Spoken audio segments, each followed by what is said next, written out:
Estábamos hablando del primero. ¿Cómo se llamaba el primero? ¿Quién me dice? Espíritu de la profecía. Ok. El segundo nivel. Don de la profecía. El tercero. El oficio del profeta. Ministerio y oficio del profeta. Y el cuarto. Yo lo anoté. Y no lo Profecía. anotamos. Profecía Por inspirada eso por no. los. ¿Ah? Profecía inspirada por las escrituras. Tengo yo eso, no sé si sea así. A ver, ¿quién dice algo? Además de Silvio. Realmente ese es el concepto, la palabra profética más segura, que es la que está inspirada por la palabra de Dios. Ese era el cuarto nivel de la profecía. Bien, ahora vamos a hablar sobre el propósito de la profecía. Yo quiero que usted entienda algo. Si nosotros estamos dando una enseñanza, porque esta es una enseñanza, esta no es una predicación, esta es una enseñanza sobre la palabra profética, sobre la profecía, que Dios instó a hacerla a raíz de tanta palabra profética que estaban o que en medio de esta cuarentena ha salido sobre que esto es un juicio, que esto no es un juicio, sino que esto ya es, ahorita se lleva Dios al resto, ahorita se acabó el planeta. Entonces, estamos aclarando esto para que usted tenga la competencia de parte del Señor de discernir cuando realmente hay una palabra profética que viene del cielo y cuando realmente no hay una palabra profética, para que usted discierna, para que usted no trague entero, para que usted realmente pueda evaluar las situaciones y sobre todo que siempre he recomendado que usted en su tiempo de comunión, en su tiempo de oración íntima con Dios, también puede recibir de parte del Señor enseñanzas, revelaciones que Dios puede traer a su vida o respuestas que puede traer a ciertas preguntas que usted está haciéndose en su vida. Hoy vamos a ver el propósito de la profecía. Vamos a hablar sobre dos profetas menores que en sus libros nos ofrecen lecciones fundamentales acerca de por qué nos da Dios predicciones del futuro. Parte de la misión que Dios le da a su pueblo tiene que ver con llevar el mensaje al mundo. Este mensaje es un mensaje de advertencia, un llamado al arrepentimiento y un mensaje de esperanza. Y buenas noticias. La profecía siempre ha sido parte de ese mensaje. Pero ¿por qué? ¿Por qué da Dios profecías? Consideremos la perspectiva de dos de los profetas menores que revelan tres razones para la profecía. Dos relatos de una ciudad. Jonás y Nahum fueron profetas que recibieron mensajes de Dios acerca de Nínive. ¿De quiénes vamos a hablar hoy? Vamos a hablar sobre Jonás y Nahum, dos profetas que están en la categoría de menores. Ellos recibieron mensajes de Dios específicamente acerca de una ciudad llamada Nínive, una gran ciudad que representaba el imperio asirio.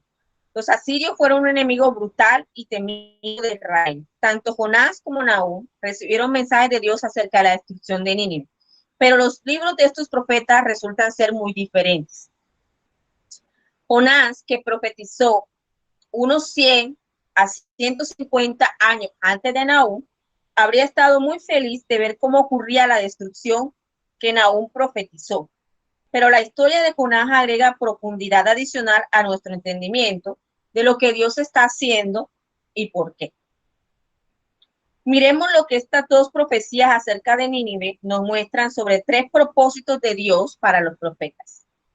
Insisto y le recalco para que tenga claro, porque se acaba de conectar, vamos a hablar de Jonás, vamos a hablar de Nahum y vamos a hablar sobre la ciudad de Nínive. Los eventos en el libro de Jonás sucedieron tal vez 50 años antes de que Asiria llevara cautivo a Israel. Aún entonces, Asiria era un enemigo temido y cruel. En Jonás 1:2, Dios le dijo a Jonás, levántate, ve a Nínive, aquella gran ciudad, y pregona contra ella, porque ha subido su maldad delante de mí. Este es el mensaje que el Espíritu de Dios le da a Jonás, que vaya y le pregone en Nínive. Obviamente, Dios odia la maldad y Él quiere que nosotros la odiemos también, y eso nos conduce a un primer propósito. ¿Cuál es el primer propósito? Para aquellos que están anotando y que espero que estén aprendiendo, por favor. La profecía muestra la justicia de Dios y la intención de esto es conducirnos al arrepentimiento.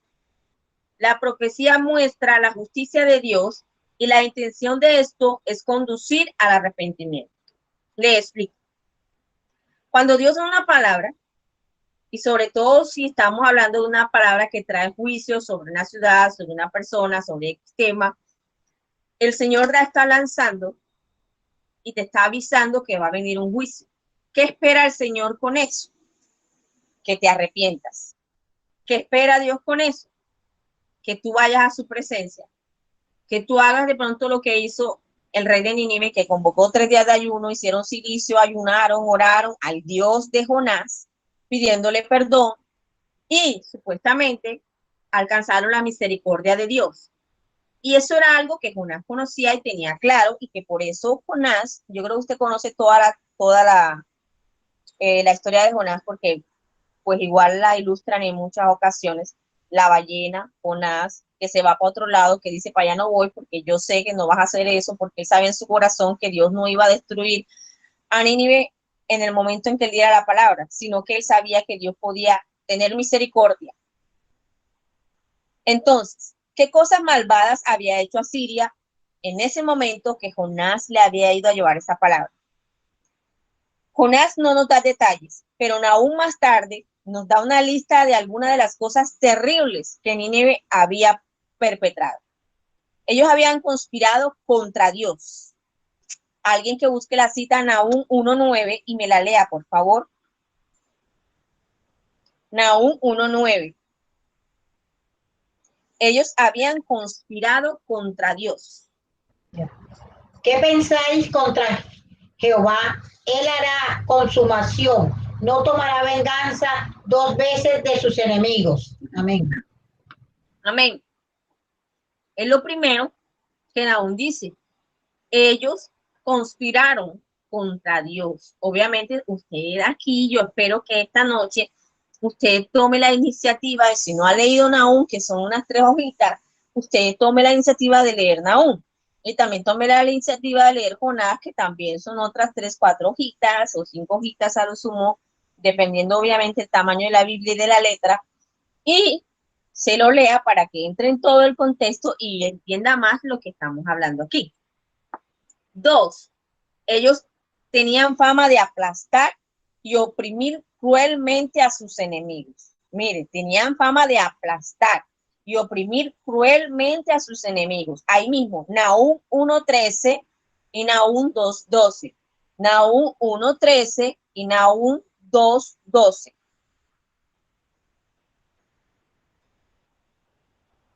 Usted va a tener el libro de Nahum ahí abierto, porque todas las citas están entre Nahum y Jonás. A ver, ¿quién tiene la cita para que la lea? Bueno, 1:13. Porque ahora quitaré su yugo de sobre ti y romperé tus coyundas.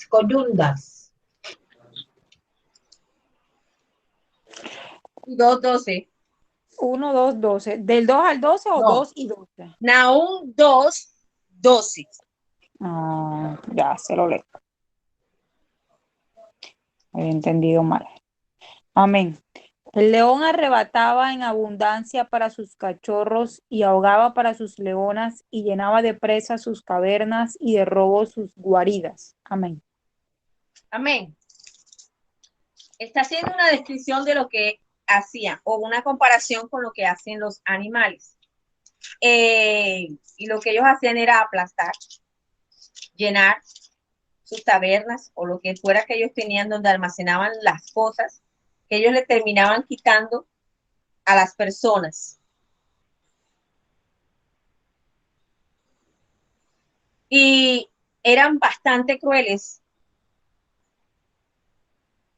cuando tenían a su enemigo. La definición de aplastar y oprimir era que lo oprimían en gran extremo, y aplastar significa que no le interesaba arrasar con todo lo que tuviera a su paso, matar, destruir, arruinar por completo, para quedarse con los botines y hacer como dice la comparación del mismo Nahum 2:12, que es una comparación de lo que hace, que guardaban y aplastaban todos sus tesoros, todos los botines que ellos robaban para tener obviamente riquezas y poder.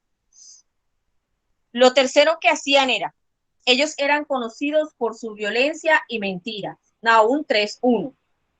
Ay de ti, ciudad sangrienta, toda llena de mentiras y de rapiña, sin apartarte del pillaje.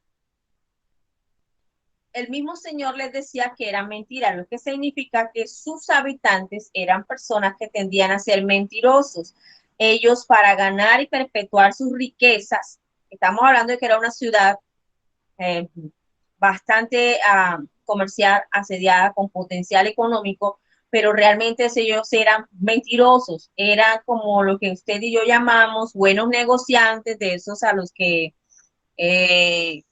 les gusta decir mentiras para ganarse un negocio. Entonces eran tramulleros, mentirosos, y el Señor los llama así.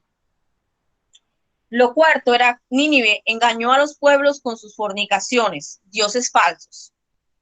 Eso lo tenemos en el 3:4, y dice, a causa de la multitud de las fornicaciones de las rameras, de hermosa gracia, maestras en hechizos, que seducen a las naciones con sus fornicaciones y a los pueblos con sus hechizos.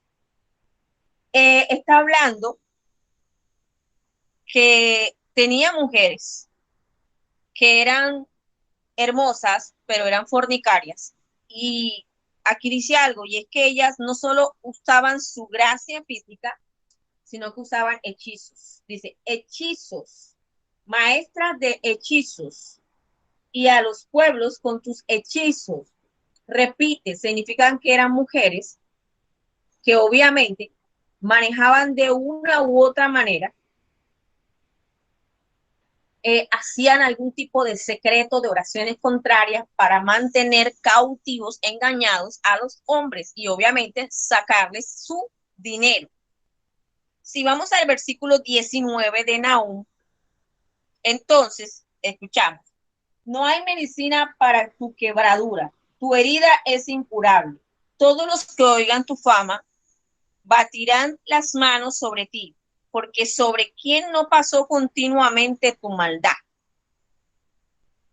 Ellos en Nínive eran un pueblo que les interesaba sus ganancias, les interesaba crecer económicamente, les interesaba el estatus que tenían. Y para mantener el estatus que tenían, a ellos no les importaba pasar por la cabeza de quien fuera. Cuando usted lee aquí en el 3:4, y repito porque lo está leyendo, dice hechizos, hechizos, significa que aparte que era un pueblo mentiroso, también era un pueblo que usaba hechicería, que usaba secretos, que usaba artes mágicas para cautivar a los que llegaban de afuera y quitarle todo su dinero, que no le interesaba pasar por nadie y meterse en la mitad de lo que fuera y saquear, aplastar y robar para seguir haciendo botines y que la ciudad siguiera siendo próspera. Pero en este último versículo, usted se da cuenta que dice, no hay medicina. O sea, es como si fuera una enfermedad terminal que no tiene cura de ninguna especie. Pero que lo diga un médico, usted y yo decimos, tenemos a Dios que hace el milagro y nos sana y nos hace esto. O tenemos una presión económica y decimos, el Señor nos abre una puerta y vamos a levantar nuestra economía y vamos a levantar un negocio. Pero resulta que aquí quien dice que no hay medicina para ellos es Dios. O sea, Dios está diciendo, ya no hay más. Y aclaro este punto, ¿por qué? Porque hay muchos que de verdad piensan que Dios no reprueba, y Dios sí reprueba. Dios te da oportunidades, y nosotros vemos aquí que Jonás llega y da un mensaje, y Dios se arrepiente y tiene misericordia de ellos, porque resulta que hicieron esto. Sabemos obviamente que el rey que hizo esto murió unos años después, y que el rey que siguió después de este volvió a las costumbres anteriores, porque según la ciudad estaba perdiendo el averaje, el auge y la fama que tenía antes. porque se acostumbraron a vivir así y a vivir en la maldad y a hacer lo malo. Y no les interesaba seguir realmente a Dios, ni tampoco dejar de meterse con el pueblo de Israel, ni dejar de insultar a Dios. La cabeza como rey podía establecer cosas y sabemos que es así, que en la antigüedad el rey hacía decretos y hacía cumplir los decretos o usted iba al calabozo.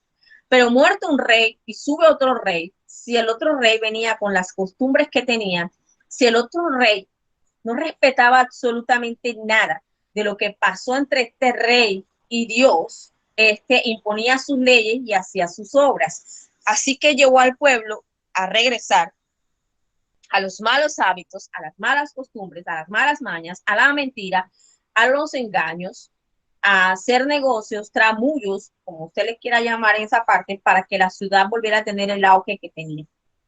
Y sabemos que nuestro Dios es recto, es santo y es justo. Él nunca minimiza el pecado o dice que este no está mal. Su justicia requiere que él condene abiertamente el mal. Enfatice que el pecado conduce al sufrimiento, a la destrucción y a la muerte. Él no quiere que los humanos que él creó pequen o mueran. Dios no quiere que ninguno perezca, sino que todos procedan al arrepentimiento. Yo quiero decirle algo en esta parte. Dice que la profecía muestra a Dios, la justicia de Dios y la intención del arrepentimiento. Cuando Jonás va, sale de la ballena, cae en la playa y comienza a predicar, ellos se arrepienten. Pero luego de algunos años regresan y entonces ya regresan aún con ¿qué? Con el explícito declaración que Dios tiene contra ellos. Recordemos, Jonás nomás le dice su maldad, pero Nahum viene y le dice por esto y por esto. Obviamente hay otras cosas más que Dios dice. Por eso le digo, si usted se lee Nahum, que le estoy diciendo, es más, le mentí, son 2 hojitas las de Nahum nada más. Miren las veas, son 2 hojitas. Usted se las puede leer en un solo día, si quiere. Si las desea meditar bien, puede llevarse 2. Pero usted las puede leer y se va a dar cuenta que todo lo que el Señor comienza a hablar sobre Nínive y puntualiza más y agranda más lo que aquí a grosso modo está en 4 resúmenes de lo que Dios tenía contra Nínive. ¿Por qué? Cuando Dios trae un juicio contra una nación o contra una persona, Dios de buenas a primeras no lo trae y lo hace. ¿Por qué quiero aclarar esto? Porque hay una cosa que la gente dice. Que el profeta dijo que a Dios no le agradó mi actitud, que el Señor me manda que me arrepienta, que deje mis malos caminos, pero yo veo que no me ha pasado nada y estoy bien, yo hice unos ayunitos y ya pasó y ya más nada. Pero resulta, pasa y acontece, que es que normalmente pasa lo que pasó aquí. Jonás va primero, da la palabra, hacen los ayunos, van y se comienzan a congregar, pero luego de un tiempo, resulta, pasa y acontece que no hacen nada y pasado unos años, entonces Dios le toca enviar otro profeta, pero fíjense que el segundo profeta viene manifestando todos los puntos que Dios tiene contra ti y el comienzo del juicio en tu contra. Mire lo primero que expresa este material y es que los asirios habían conspirado ¿contra quién? Contra Dios. Ellos conspiraron contra Dios. A veces no sabemos qué tanto o qué mal o qué bueno es mover nuestra boca sin tener conocimiento. Nosotros no podemos juzgar a Dios por las cosas que pasan o suceden. Y algo que tiene que ver mucho con la parte profética es la obediencia, y siempre se lo voy a recalcar. La Biblia dice que si yo creo lo que el profeta dice y me encamino en eso, yo seré prosperado en lo que esa palabra fue lanzada. Si me lanzaron una palabra que es de juicio, entonces yo debo prosperar ¿en qué? En buscar llegar de la presencia de Dios, en buscar que Dios me perdone, en adquirir el perdón de Dios, en arrepentirme verdaderamente de corazón por completo y en cambiar todas mis actitudes para ganar nuevamente el favor de Dios sobre mi vida, como lo hicieron los ninivitas en su tiempo. Pero a veces queremos hacer poquito y que Dios haga mucho. Y la Biblia nos enseña que Dios pesa los corazones y que Él conoce todos nuestros pensamientos. Nosotros a Dios no lo podemos engañar. Nosotros a Dios no podemos decir que no, que esto, que lo uno, que lo otro. No, no podemos hacerlo. Y eso es algo que Dios sabe. Y eso es algo que Dios tiene presente. Y eso es algo que usted y yo tenemos que entender que va a suceder. Pero que usted y yo necesitamos realmente buscar a Dios. Que usted y yo necesitamos realmente inspirar todo lo que tenemos que inspirar en el Señor y lograr realmente arrepentirnos. No es, hoy me arrepentí, hoy hice la oración de fe, hoy fui del pastor, fui de la pastora, yo reconocí, me oraron, hice unos ayunos y ya yo estoy bien, pero resulta que ya yo hoy estoy bien, pero ya yo mañana quiero estar mal. Entonces yo ya mañana me llama la atención esto y yo otra vez regreso a donde yo estaba. Y cuando venga una situación difícil, lo primero que hago entonces es culpar a Dios y decir, Señor, pero yo me arrepentí, pero yo hice ayunos, pero yo hice esto. Pero resulta que volvimos a los malos caminos, como volvieron los ninivitas. Entonces ya el Señor viene y le toca enviar a un profeta con una cantidad de juicios a decirnos las cosas. Yo les recomiendo que no espera que Dios llegue a su vida haciendo eso. Y que hoy realmente, de todos los puntos que están acá que el Señor tenía en contra de Nínive, el que más me impactó realmente es ese, que ellos habían conspirado contra Dios. Cuando nosotros hacemos las cosas distintas a lo que Dios quiere y le queremos llevar la contraria a Dios, yo creo que a la final contra quien conspiramos es contra nosotros mismos, porque terminamos tronchando lo que Dios tenía para nosotros, el plan de Dios que tenía para nosotros, y comenzamos a vivir cosas que no tenemos por qué vivir, pero que lamentablemente por a veces ser cabeza dura y por creer que nosotros tenemos la razón por encima de lo que el profeta habló, o de lo que Dios muestre, o de lo que Dios revele, nos estrellamos y terminamos haciendo cosas que no son agradables a Dios. Y como dice una frase por ahí, queremos ser más buenos que Dios y no podemos ser más buenos que Dios. Tenemos que ser lo que Dios necesita, y una de las cosas que Dios necesita es que usted y yo obedezcamos, es que usted y yo creamos en la palabra profética y caminemos en esa dirección, en la palabra profética que Dios nos ha dado. El segundo punto es, la profecía muestra el poder de Dios. Él siempre gana. Esto nos da ánimo. Lo segundo propósito de la profecía es que la profecía muestra el poder de Dios. Él siempre gana. ¿Cuántos creen que Dios siempre gana? Yo soy partidaria de que Dios siempre gana. Dios siempre saca lo mejor de alguien. ¿Amén? Dios siempre tiende a sacar lo mejor de alguien. Siempre. Para mí Dios es preciado en eso. Y Dios es grande en ese concepto. Bien, entonces, vamos a hablar de ese poder. Vamos a hablar sobre eso exactamente. Nahum profetizó unos 60 a 100 años después de que Israel había sido llevada cautiva a Siria. Eso fue de 100 a 150 años después de Jonás. En Nahum 1.3 dice, el Eterno es tardo para la ira y grande en poder, y no tendrá por inocente al culpable. El Eterno marcha en la tempestad, y el torbellino y las nubes son el polvo de sus pies. ¿Qué le dice esa cita a usted? Esa cita a usted y a mí nos dice algo. Y es que usted puede estar creyendo que usted está haciendo las cosas bien. Y usted puede estar creyendo que se salió con las suyas. Y usted puede hacerle pronto daño a alguien, o puede de alguna manera ir contra alguien y decir, no pasa nada. Pero resulta que aquí nos muestra que 100 años después, o 120 años después, el Señor se acuerda de todo lo que Nínive le hizo a Israel y se lo juntó todo en una sentencia. Y esta frase dice, y no tendrá por inocente al culpable. Dios siempre sabe quién es el culpable de las cosas. Dios siempre sabe quién tiene la razón, quién está obrando bien. Y nunca tendrá por inocente a alguien que es culpable.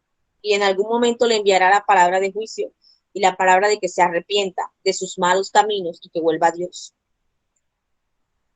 Usted y yo normalmente queremos que Dios muestre su poder ya mismo, apenas suelta la palabra, suelta el castigo. Pero Dios está acompañado de misericordia, nunca se le olvide eso.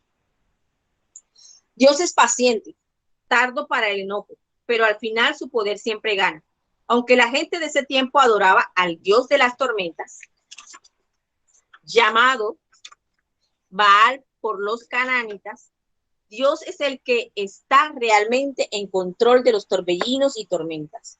No solo podía Jesús controlar las tormentas y caminar sobre el agua. Este versículo parece describir a Dios caminando sobre las nubes. Al final, Dios gana. Las personas de la época de Nahum necesitaban este aliciente. Es importante para nosotros entender el poder de Dios y que Él siempre gana. Dios siempre gana. En medio de todo ese tiempo que Él esperó, 100 años, 150 años, se llenó de requisitos, como digo yo, esta frase es mía. No nos necesita, pero Dios se llena de requisitos. Y Dios siempre nos da un tiempo, como usted lo ha podido ver, 100 años de diferencia es un buen tiempo. En este momento no nos da 100 años, pero lo que quiero que tenga en cuenta es que Dios siempre lanza la palabra y nos da un tiempo para que nosotros corrijamos lo que estamos haciendo y le demostremos a Él y le demostremos que realmente nosotros queremos cambiar, que nosotros realmente queremos obedecerle, que nosotros realmente queremos recibir de Él lo que Él tiene para nosotros. Pero en muchas ocasiones pensamos, yo no sé si con la razón, yo no sé si con el corazón o yo no sé si con las emociones. Y aunque comenzamos a caminar bien con Dios, de pronto echamos para atrás y escuchamos los conceptos que otras personas nos dicen y otras personas nos dicen, no, pero para allá no hagas, esto no es así. Y hay algunas personas que admiten que otros le hablen mal de Dios y le digan, pero ¿para qué tú sigues a Dios? Mira cómo tú estás, mira cómo andas, mira esto, ¿para qué oras? ¿Para qué ayunas? ¿Para qué haces esto? ¿Por qué no? Yo le voy a decir algo, cuando usted ayuna con propósito, cuando usted ayuna con el corazón, esos ayunos siempre llegan delante de Dios. Lo que las personas no ven casi nunca es qué tan grande era el problema que tenías y qué tan minúsculo quedó que lo pudiste manejar. Qué tan fuerte era lo que tenía tu familiar, tu hermano, tu hijo, tu madre, que quedó disminuido a la mínima expresión. Aleluya, gloria a Dios, porque hay gente a la que ora y el milagro es totalmente completo. Hay algunos milagros que yo conozco que se hacen en el proceso y que Dios dice, yo voy a trabajar en el proceso del milagro, porque depende de la fe, no del que ora, sino del que va a recibir el milagro. Y he visto cómo Dios lo hace y he visto cómo Dios los tranca y he visto cómo Dios vuelve y los suelta cuando seguimos encaminados en el camino correcto. Cuando su corazón, su alma y su boca están en la misma sintonía, entonces suceden milagros. Pero a veces proclamamos algo con nuestra boca, pero nuestra alma tiene unas emociones revueltas diciendo lo contrario y nuestro corazón afirma que Dios puede hacerlo. Entonces no estamos en el equilibrio y no estamos los tres pensando lo mismo, ni estamos los tres creyendo lo que Dios puede hacer. Y resulta que Dios tiene poder para hacerlo. Cuando yo llego delante de Dios, debo creer que tiene el poder para hacerlo. Cuando Nahum llega y hace esto y declara todas estas cosas, luego sucede lo que sucede con Nínive, y es una ciudad que en estos momentos, actualmente, si usted la busca en el mapa y si la busca en Israel, no existe como ciudad porque fue destruida por Dios. ¿Por qué? ¿Qué tenía esa ciudad? Estamos hablando de propósitos proféticos, pero de paso analicemos. Con lo que yo le he dicho que le estoy diciendo, los ninivitas admitían la mentira, admitían el engaño, le gustaban los tramullos, las riquezas, ser reconocidos, las grandes fiestas, las matanzas, ver a sus enemigos aplastados. ¿Cuánta gente de la que está conectada, hablamos en tiempo pasado, Le gustaba ver supuestamente a sus enemigos hechos papillas y tragar tierras. ¿Será que estaban siendo como los niñitos? Solo usted sabe. ¿Cuánta gente ama la riqueza? Pastora, que usted está hablando de que no podemos estar bien. No, no, no. Dios quiere que usted y yo estemos bien. Eso es una cosa. Pero la Biblia dice que el mayor de todos los males es el amor al dinero. Y cuando mi vida se centra en el dinero y no en Dios, entonces yo tengo un problema. Hay gente que no reconoce el amor que le tiene al dinero. No lo reconoce. Hay dos extremos del amor al dinero. Uno, el que gana el dinero y lo quiere almacenar y cosechar y almacenar y restringe los gastos y tira el presupuesto y hace acá por mantener siempre el dinero a la mano y crecer y crecer y crecer económicamente y que crezca la cuenta bancaria y que crezca, no sé dónde lo tenga guardado y que crezca y tener dinero para todo y hacer y calcula y está. Y el otro, que le gusta el dinero, ama el dinero y ama gastarlo y lo cojo y lo gasto y me gusta tener ahí para yo coger y comprar y gastar y hacer. Y en estos dos extremos, cuando usted les habla a esas personas, le dice que usted ama el dinero, dicen, no, no, no, es que el dinero es necesario, pastora, porque se necesita para el negocio, se necesita para comer, necesita tal, que yo me compre esto, no, pastora, eso no, no hay problema que yo me compre estas cosas. Le voy a aclarar algo de parte de Dios. Después que usted ha ido en crecimiento con Dios, que yo le llamo a todo eso proceso diferente al desierto, porque en su tiempo cronológico de crecimiento por Dios usted va a tener algunos desiertos. Y yo le llamo proceso al conjunto de cuando llegué a Dios sin saber absolutamente nada hasta cuando yo logre la estatura que Dios quiere o hasta cuando Dios me llame. En medio de eso tenemos desiertos, pero a veces a la gente le cuesta siempre reconocer cuál es su problema. Entonces me dicen, no, yo ya he entregado esto, ya yo entregué esto, ya no tengo más nada que entregar, pastora, no sé por qué está la situación así, no sé por qué me está yendo mal, no sé por qué tal cosa, pero resulta que es que estás amando al dinero más que al Dios que te puede dar el dinero. Y por eso las personas que son mayordomos excelentes de Dios son personas que tienen un equilibrio para comprar, para gastar y para invertir. Uno como persona, y no le estoy diciendo es que no puedo comprar cosas caras, costosas. Dentro de una restauración económica tenemos procesos. Y es que cuando estamos mal, por lo menos en este momento que algunos están en alguna situación crítica, de pronto que tienen sí la comida para pagar los servicios, pero digamos que no, por causa de la pandemia no está como el trabajo fluyendo al 100% como fluía siempre, entonces de pronto no estamos cogiendo todo lo que cogemos, pues es nuestro deber ser buenos mayordomos. ¿Y qué tenemos que hacer? Tenemos que ahorrar, tenemos que comprar lo que es necesario, tenemos que guardar, no podemos desperdiciar la comida, no podemos desperdiciar los trajes, los vestidos o los zapatos.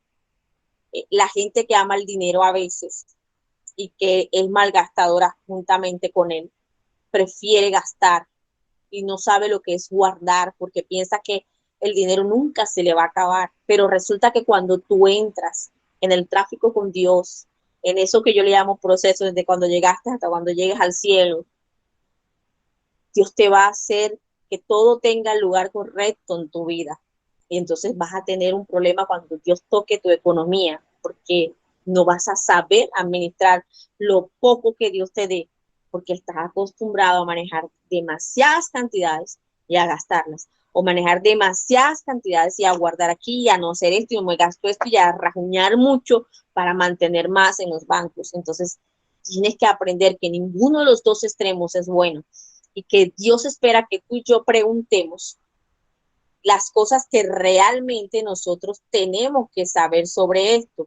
Es necesario que nosotros entendamos lo que debemos saber sobre la economía y manejarlo.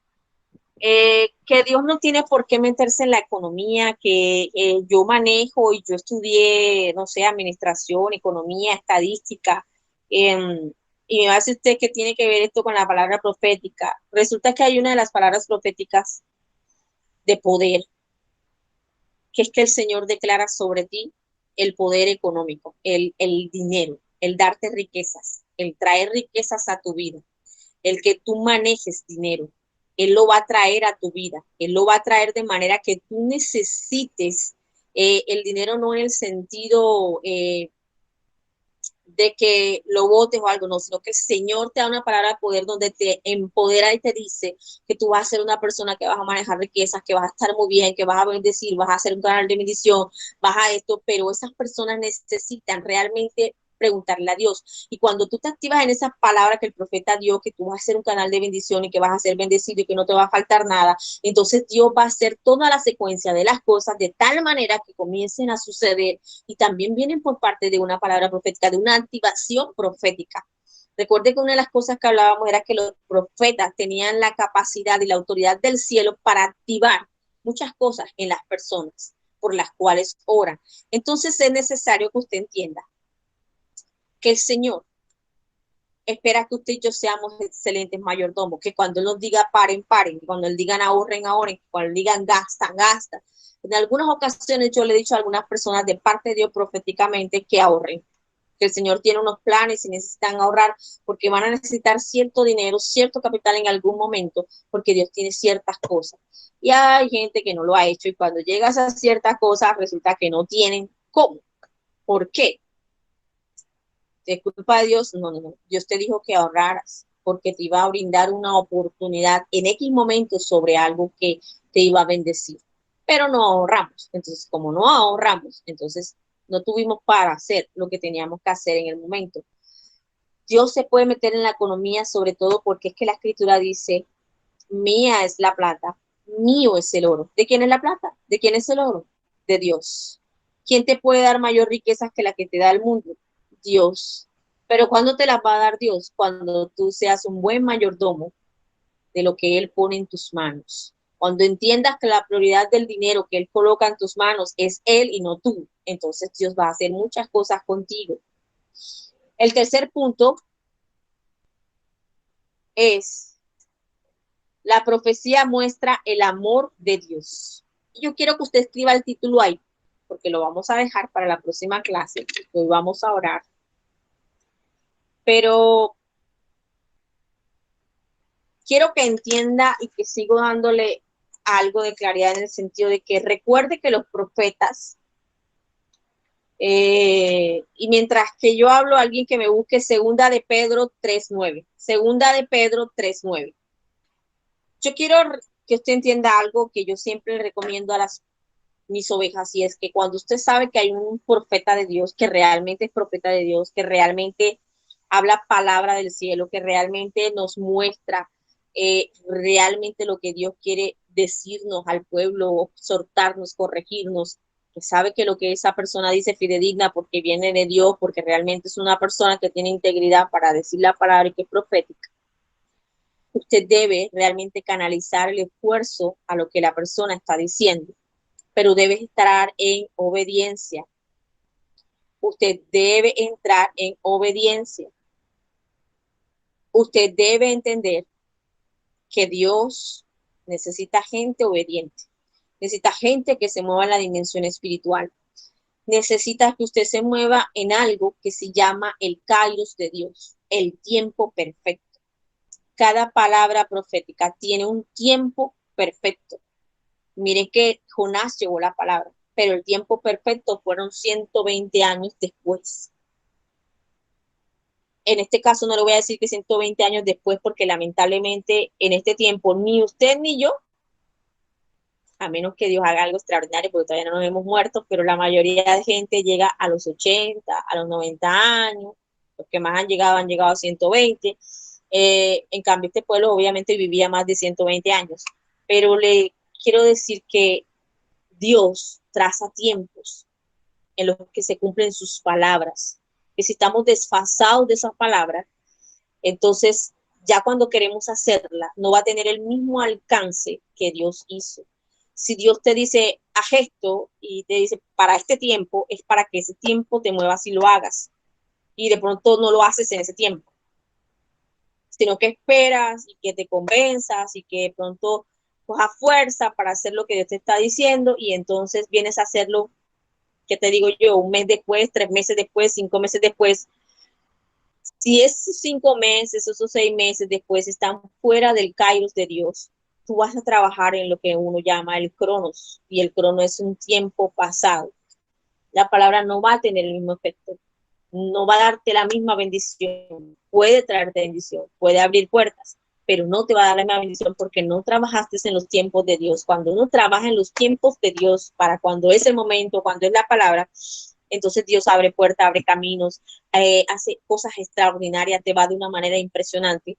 Y es tiempo de que usted comience a trabajar en eso, comience a trabajar en la obediencia a Dios, en la obediencia de trabajar las palabras proféticas. Le insisto, como comenzamos en la primera clase de lo que es la profecía, hágase un cuadernito, retome todas las palabras proféticas que Dios le ha dado, de las cuales usted se acuerde, porque pronto me va a decir, pastor, hace 10 años me dieron una palabra profética y yo nada más tenía como 18, entonces ya no me acuerdo, porque ya tengo 28, fueron 10 años después, no sé, pero de todas las que usted se pueda acordar, comienza a decirle al Señor, Señor, tráeme memoria de las palabras que tú has dado a mi vida, y comienza a escribirla y a meditar cuáles se han cumplido, cuáles no se han cumplido, cuáles quiere traer Dios a su vida en este momento, cuáles no quiere traer, y entienda algo.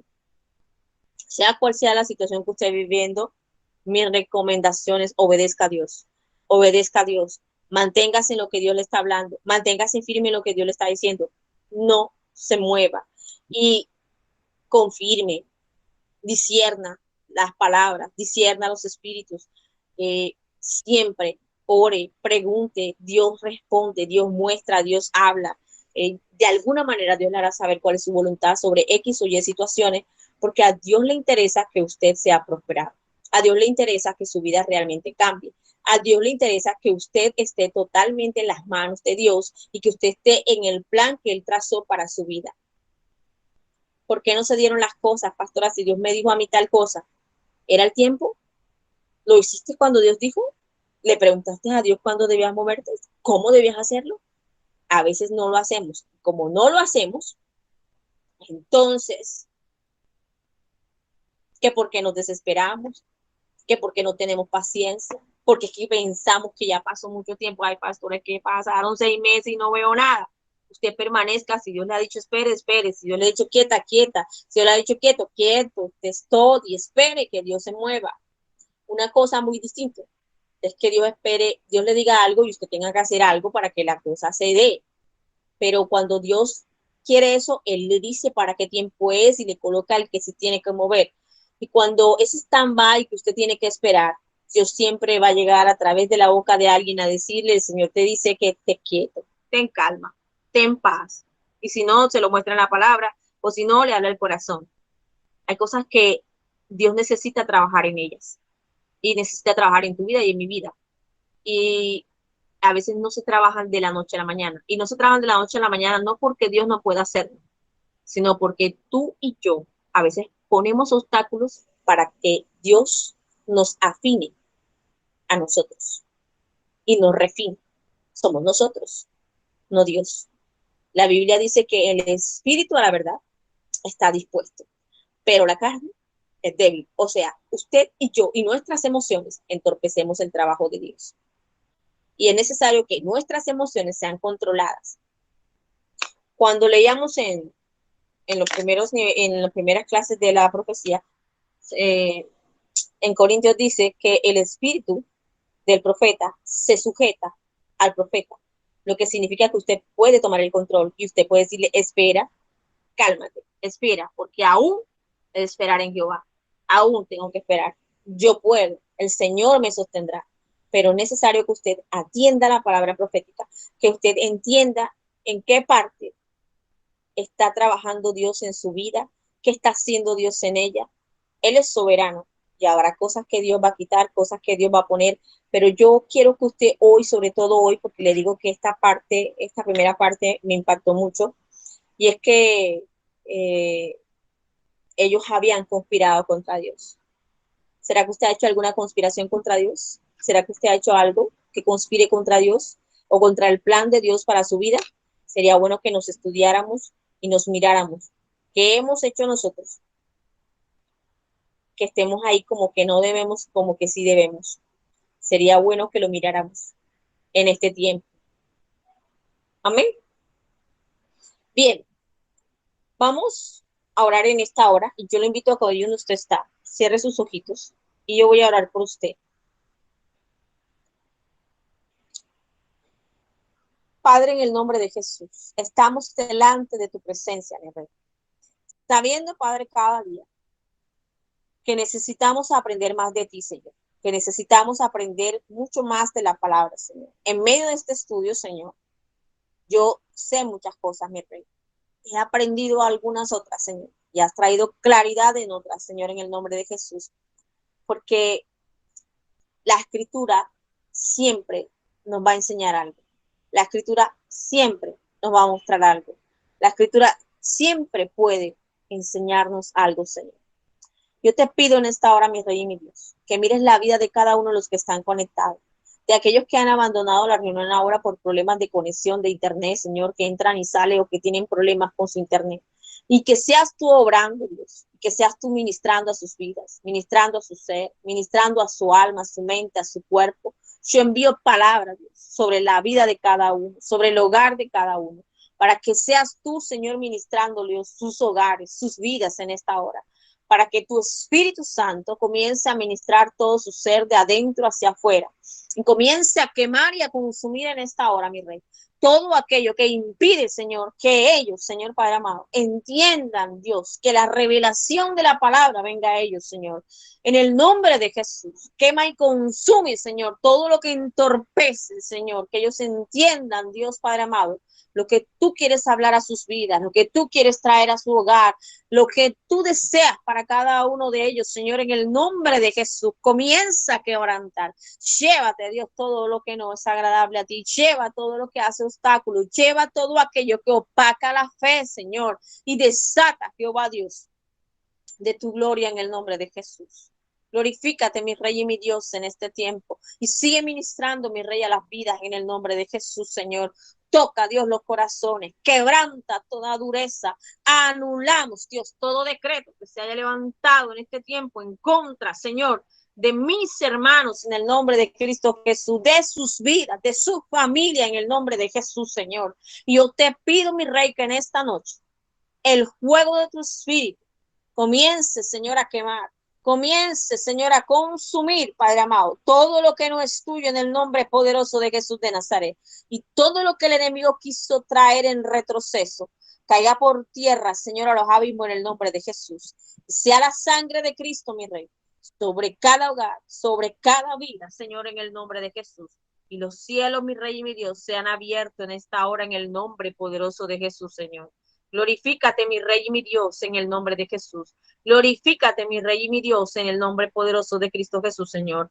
Te damos toda la gloria, mi Rey. Te damos toda la honra, Dios, y toda la majestad, Padre. En el nombre de Jesús declaramos sin poder y sin autoridad toda obra de ataque, contraataque, venganza, retaliación o regeneración del enemigo que quiera venir en contra de vuestra vida, de vuestra parentela, de vuestros asuntos. Tú nos guardas, Jehová Dios, en paz, Señor, y en bendición, Padre.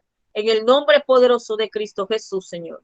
Te damos toda la gloria, te damos toda la honra a ti, Señor, en el nombre de Cristo Jesús. Amén y amén. Amén.